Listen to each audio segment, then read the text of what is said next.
आणि हा प्रवास सुरू झाला त्या गावाला भेट देण्यापासून. पुणे शहरापासून जवळ पण आपलं गाव पण टिकवलेलं गाव माळीण.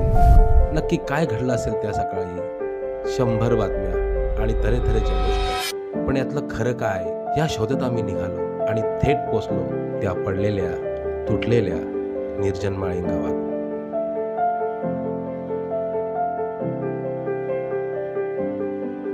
त्या गावाची, डोंगराची, पडलेल्या घरांची सफर घेताना अनेक प्रश्नचिन्ह असणारे चेहरे आम्हाला बघत होते.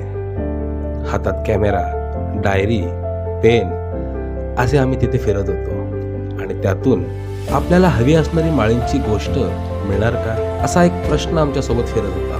मग ह्या अभ्यासाचं, भेटीचं नक्की काय झालं? माळींची गोष्ट मिळाली का? कॅमेऱ्यावरची आणि प्रत्यक्ष घडलेली दुर्घटना यात काय बदल झाला आणि त्या भेटीतून चित्रपटासाठी काही निष्पन्न झालं का? जाणून घेऊयात पुढील भागात.